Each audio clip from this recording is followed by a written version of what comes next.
And it's great and easy for the big cheeses who are already making a zillion bucks to say, oh, no, you get tons of free time and you get lots of time off.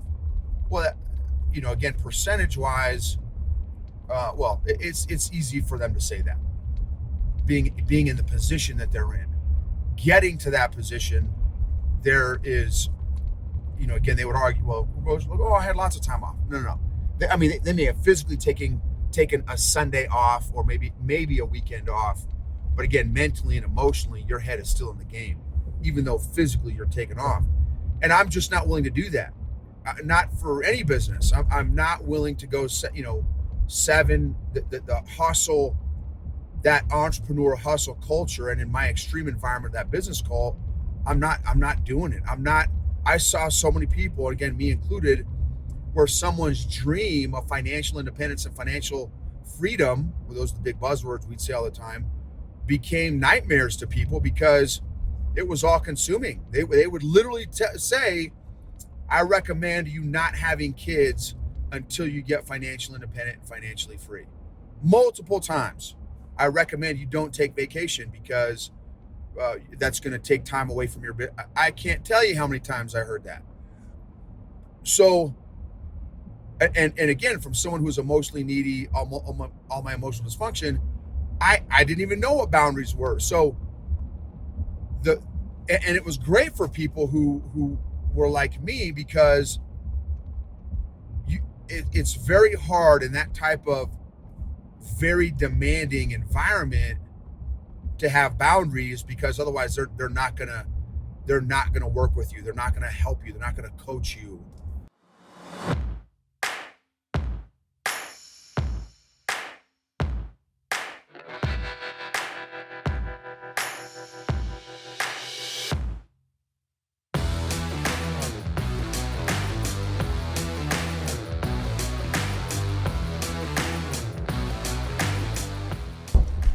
EQ Gangsters.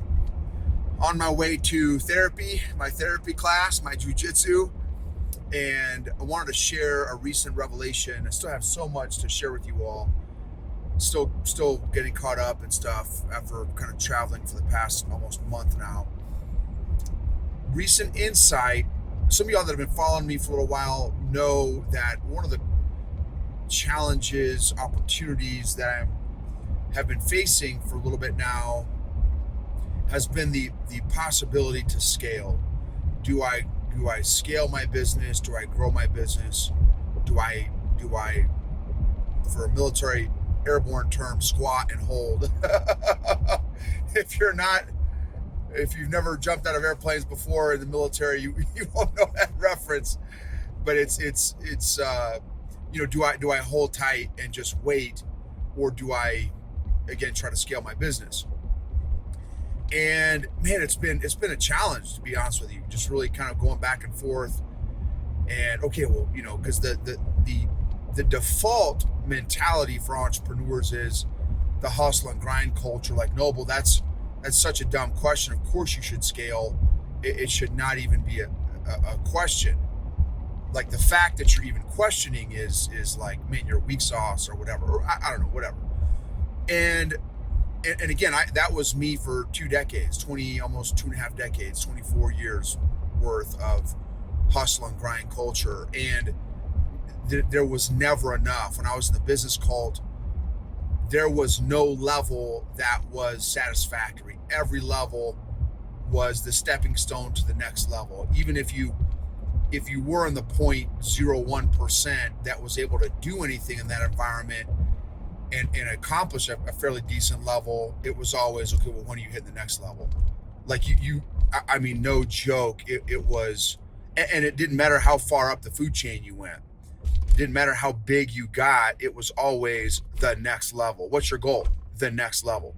When are you going to get there? By this date. Okay, if you didn't get there, okay, well, that's still your goal. But I'm telling you, the second you accomplished it, okay, well, when do you hit the next level? And it was like, I'm telling you, no sleep till Brooklyn for my Beastie Boys fans out there. Whatever level you were at was never enough. It was never good enough. And they did an amazing job of of creating that culture and that peer pressure and the top down pressure to make sure that there was no hanging out at a particular level or spot, because in that environment, if you plateaued for too long, it seemed like 5 minutes later you're going backwards, and then next thing you know, they're done, they quit, whatever, and they fade off into the old sunset. And if you're not performing in that business environment, you are good for nothing. And now, of course, the spin is, well, even in your job, obviously, if you stop performing, but this wasn't a job. This was it was a volunteer thing. Anyway, I'm not sure why I'm getting off on that, but the point is, well, I guess there is a real good reason why I'm going off into that. because of my people-pleasing addiction and my emotional neediness and my emotional codependence, that environment of the next goal is always the most important thing. The next goal and the next goal and the next goal. And we had made it to the top 0.01% out of almost 1 million people. I think 800,000 people. We're in the top 0.01% of all those people. And heck, we did that for, I think, 15 years in a row or 17 years in a row. So like, if you look at that percentage, it was probably even less, 0.001% that were able to maintain that level for that long. And again, it was because of all my emotional dysfunction and the environment that environment was that they created. And it was all consuming. You were in a bubble because, again, I don't know if you guys ever seen the movie The Village. Super, super fascinating movie that was very similar to my military experience, which is amazing at creating a bubble, and my business cult at creating a bubble, because they literally did not want you to interact with the outside world other than trying to recruit people. They multiple times, big giant folks in business would say, all the big cheese leaders, don't listen to podcasts. You only read these books. You don't seek outside counsel or input from anybody that is not part of this organization. So they were very well able to control the environment and the narrative. And so, again, with all my emotional dysfunction, I completely 100% took it hook, line, and sinker. And it was all consuming. And so, no exaggeration, 7 days a week, I was all in for years and years and years. And which is why we did very, very well. Now, and when I say, and even when you were off, you were still on, because you can't be in that all-consuming environment and expect to actually be able to mentally and emotionally take off. You may physically not be doing something business related, but mentally and emotionally, your head is still in the game. And which, again, and of course, the argument that they would make is, well, that's what it takes to be successful in anything, which there's definitely an element of truth to that. And so for me, facing this decision to scale or not to scale has been very hard for me. And again, this is a recent revelation for me and realization. I think one of the reasons it's been so hard for me is because I will not talk about boundaries here. Now I have boundaries. Now I'm more emotionally healthy and more emotionally aware. I will not let anything consume me 7 days a week, 24/7, 365, like I did in the business call. I'm not doing it. And it's great and easy for the big cheeses who are already making a zillion bucks to say, oh no, you get tons of free time and you get lots of time off. Well, again, percentage wise, it's easy for them to say that, being in the position that they're in. Getting to that position, there is, again, they would argue, well, I had lots of time off. No. They may have physically taken a Sunday off or maybe a weekend off, but again, mentally and emotionally, your head is still in the game, even though physically you're taken off. And I'm just not willing to do that. Not for any business. I'm not willing to go, seven, the hustle, that entrepreneur hustle culture, and in my extreme environment, that business call, I'm not doing it. I saw so many people, again, me included, where someone's dream of financial independence and financial freedom, well, those are the big buzzwords we'd say all the time, became nightmares to people because it was all consuming. They would literally say, I recommend you not having kids until you get financially independent and financially free. Multiple times. I recommend you don't take vacation because that's going to take time away from your business. I can't tell you how many times I heard that. So, and again, from someone who's emotionally needy, all my emotional dysfunction, I didn't even know what boundaries were. So and it was great for people who were like me, because it's very hard in that type of very demanding environment to have boundaries, because otherwise they're not gonna work with you. They're not gonna help you. They're not gonna coach you. And of course, it would be spun. You'd be gaslit and be like, well, it's your fault. If you were committed to your dream, then I would coach you, but you're clearly not committed to your dream, right? So that was all the gaslighting and stuff that they would give you. And so if you really loved your family, you would do whatever it takes to provide for your family and earn their financial freedom and financial independence. Guys, I'm telling you, this was like almost daily. These messages would be parroted and communicated in many different ways. And so, and can you tell I still have more healing work to do from that 24-year experience. So now I'm just, again, not willing to sacrifice my mental, emotional, physical, spiritual health for the sake of any freaking business or a dollar bill. I'm not doing it. I want boundaries. And so that's, I guess, something for you to chew on. What boundaries do you have personally and professionally, so that your profession and career do not creep into your family or your faith or your physical health, your spiritual health, mental health? What boundaries do you have in place?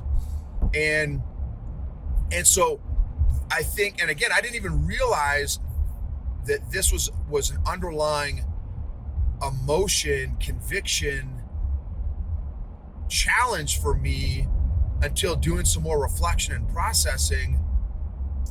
And I'm like, wow, I bet you that's why I'm having such a hard time to committing to scaling, because it will take extra work and extra focus and extra intention. But because in the past for me, it has been all or nothing. It's been, I have to, in order to be, I got it pounded into me for 24 years. If you want to be successful, it's got to be 24/7, 365. That's what pounded for 24 years, 7 days a week. And so I'm not willing to do that. But because for me, it has been either all or nothing. In my head, I think subconsciously, I have been thinking, well, if I scale, I've got to go 7 nights a week again, and I'm not willing to do that. But again, that's I need to challenge my assumptions. What assumptions do you need to challenge? Is that true? No, it's not true. I can scale without. I can scale with boundaries, and I can scale in a emotionally, physically, mentally, spiritually safe way that I don't ride the wheels off. And I can do it from a wise, intentional, focused way that does not require me to be all consumed. And so, and I would challenge you. It's so easy in our Western culture, and obviously I've got an extreme example from the business cult and even the military. Right, the military, it's also, I would argue, very hard to have boundaries in the military because you literally sign your life away. So it's almost like your life is not your own; it is the government's, and so it's probably even more challenging to have. But I didn't have any boundaries in the military either, again because of all my emotional dysfunction and stuff.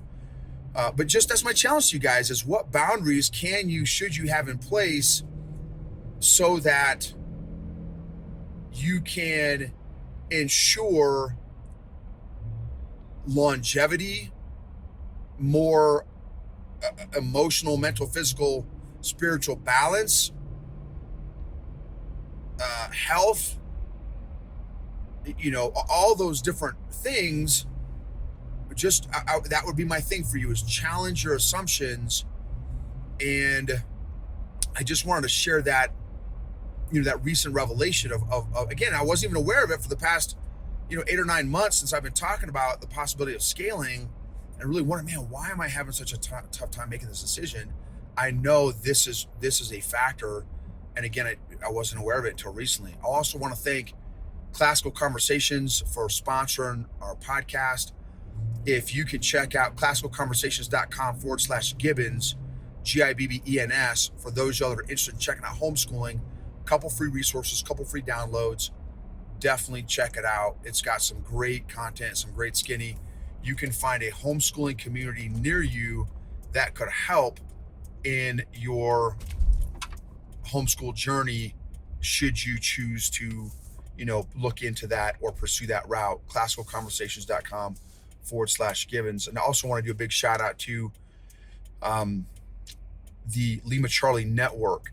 Lima Charlie Network is a group of active duty and veteran podcasters that have joined together to create a group of podcasts that add value to other people. And so that'd be another encouragement for you all as well. Thank you for rating, reviewing, subscribing, sharing. If there's been an episode that has added value to you in some way, thank you for letting me be a part of your journey, you being a part of my journey. Your emotional health and freedom is worth it.